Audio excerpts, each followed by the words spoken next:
जय शिवराय मित्रांनो, आज सकाळपासूनच गोंदियामध्ये अनेक ठिकाणी धारा उतरत आहेत। काही ठिकाणी विजांच्या कडकडाटात देखील पाऊस सुरू झालाय आणि विशेषतः आजची 23 फेब्रुवारी कशी जाईल आणि हे वातावरण अनेक जणांचा प्रश्न आहे, किती दिवस राहणार आहे ते देखील समजून घेऊयात। आज सकाळपासून सोलापूर, लातूर, जसं कर्नाटक, तेलंगणा बाउंड्री लगतचे जे काही जिल्हे आहेत महाराष्ट्रातले, या जिल्ह्यांना वातावरण सक्रिय आहे तर कुठे धारा देखील उतरत आहे। आज दुपारनंतर सुद्धा लातूर, नांदेड परिसरामध्ये तसेच यवतमाळच्या काही भागामध्ये, परभणी मोजक्या ठिकाणी होईना पाऊस ऍक्टिव्ह असणार आहे। आजच्या पावसाचं गणित जे आहे ते पूर्व मराठवाडा आणि पूर्व विदर्भात जास्त करून सक्रिय असणार आहे। मित्रांनो, नाशिक क्षेत्र, अहिल्यानगर, जसं की जळगाव वगैरे भागामध्ये उष्णता आणि उष्णतेची लेवल, त्याचबरोबर वारे शांत असते तर यांनी सुद्धा झाकून वगैरे ठेवायचं आहे। आजची 23 तारीख प्रामुख्यानं हा मराठवाडा जास्त करून सक्रिय ठेवणार आहे। मराठवाड्यातल्या नांदेड, लातूर परिसरामध्ये, त्याचबरोबर आणखीन काही भाग आहे जो सोलापूरमध्ये धाराशिवचा पट्टा देखील मोडतो आहे, इथे देखील स्थानिक वातावरणाचा पाऊस होणार आहे। कर्नाटक, बिदर परिसरात, निजामाबाद परिसर, जे काही तेलंगणाचे भाग आहेत, अशा भागांना देखील आज वादळी पावसाची शक्यता आहे। आणि एक्झॅक्टली पॉईंट म्हणजे नांदेड, यवतमाळ, माहूर सारखा परिसर आणि हिंगोलीचं प्रामुख्याने सांगायचं म्हटलं तर वारे जास्त असतील तर हा टिकणार नाही, पण वाऱ्यामुळे तिकडे आभाळ वगैरे येणं हे गोष्टी घडू शकतात। तर आता पुढची पाऊल असं आहे की आजचा पाऊस वाशिम या भागामध्ये काही ठिकाणी राहू शकतो। वाशिमच्या दक्षिण पूर्व भागांचा समावेश याच्यामध्ये आहे।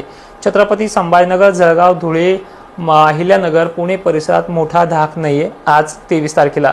उद्याचं चित्र सेम टू सेम आहे। वातावरण अहिल्यानगर, छत्रपती संभाजीनगर, मालेगाव, नाशिक, कोल्हापूर या भागांमध्ये सक्रिय राहील, पण दिवसभर वारे मराठवाड्याकडनं, विदर्भाकडनं, पूर्वेकडनं पश्चिमेकडे वाहत आहेत, त्यामुळे बाष्प तिकडे डायव्हर्ट होईल। पावसाची शक्यता या भागामध्ये बुलढाणा जिल्हा, बीड परिसरात तुरळक ठिकाणी, जसे की शिरूर परिसर, दक्षिण भाग या भागाचा समावेश आहे उद्याच्या 24 तारखेला। आणि जो आपण बुलढाणा जिल्ह्याला, चिखली, देऊळगाव जिल्हा जो काही अंदाज दिला होता 23 आणि 24च्या दरम्यानमध्ये, म्हणजे आजची 23 आणि उद्याची 24 या भागात वातावरण सक्रिय होण्याचं आहे। चिखली, खामगाव, मेहकरचा भाग त्याच्यामध्ये समाविष्ट आहे, पण मेहकर उत्तर पश्चिम भागाचा समावेश दिसतो आहे। तर मेहकर आणि सिंदखेड राजा, देऊळगाव राजा यांचे हे उत्तरेकडील भाग। एक्झॅक्टली सरळ सांगायचं म्हटलं तर चिखली, बुलढाणा आणि खामगाव इथे हा रडार सिस्टम बनणार आहे आणि इथे व्याप्तीचा विषय 10-5 गावामध्ये वादळी पाऊस होण्याचा अंदाज आहे। कदाचित उष्णता जर उद्या 24 तारखेला जास्त राहिली, वातावरण गरमीचं जास्त राहिलं, तर ही घटना अवकाळी वातावरण किंवा मेघगर्जना देखील होण्याच्या अंदाजामध्ये येऊ शकते। सध्या फक्त यांना न घाबरवता वातावरण हे फक्त अवकाळी वातावरण इथे बनणार आहे, एवढंच उद्या सांगेन। उंदरीचा समावेश देखील आहे। पेठ, चिखली, वाडी, बुलढाणा, धाळ हे भाग आहे। हा पाऊस भोकरदनकडे देखील सरकू शकतो, जाफराबाद आणि भोकरदनकडे, पण तिकडे जाईपर्यंत त्याचा धोका कमी होऊ शकतो।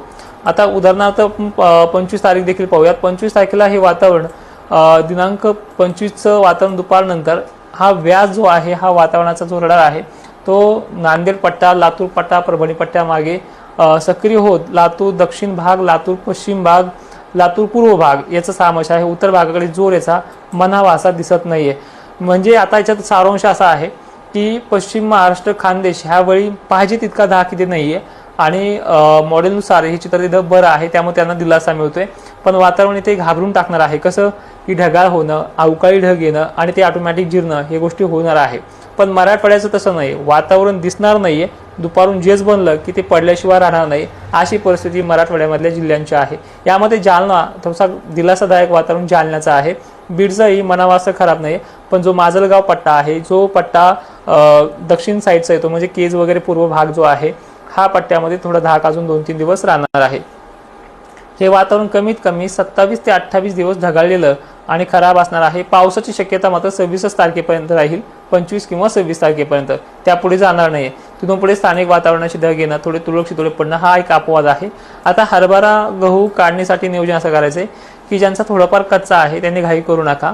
विशेषतः जालना जिल्हा, परभणी, हिंगोली, त्याचबरोबर वाशिम जिल्हा, नाशिक, मालेगाव, धुळे, पुणे, अहिल्यानगर, बीड जिल्हा या सर्व जिल्ह्यांचा समावेश आहे। थोडा कच्चा आहे पण पावसाची भीती वाटते, तर अशा जिल्ह्यातला नांदेड, लातूर पट्ट्याने थोडंफार नियोजन तुमच्या पद्धतीनं करू शकता। त्यानंतर अकोला, अमरावतीला अजूनही सांगतोय की जितकं झाकणं होईल हे 2-3 दिवस तितकं झाकून ठेवा। म्हणजे शक्यता इथे तुम्हाला वादळीची आहे। पावसाचा धोका कमी, पण वादळी वातावरणाची शक्यता इथे जास्त मोडू शकते। दुसरी महत्त्वाची गोष्ट अशी आहे की सोलापूर जिल्हा सुद्धा ज्वारी काढतोय, काढून घ्या, काही अडचण नाही, पण एखाद-दोन गावांना अपवाद घडू शकतात, तेही दक्षिण अक्कलकोट वगैरे भागाचे। उत्तर भागांना मोठा धाक नाहीये। आणखी काही अपवाद आहे ते देखील समजून घेऊयात। 28 ते 1-2 तारखेपर्यंत वातावरण खराब आहे, नंतर उष्णता वाढेल आणि मार्च महिन्यात सुद्धा असे अपवाद घडायला लागतील। मित्रांनो, व्हिडिओमध्ये एवढंच। लाईव्हमध्ये आपण अनेक गोष्टी पाहणार आहोत। जय शिवराय, धन्यवाद।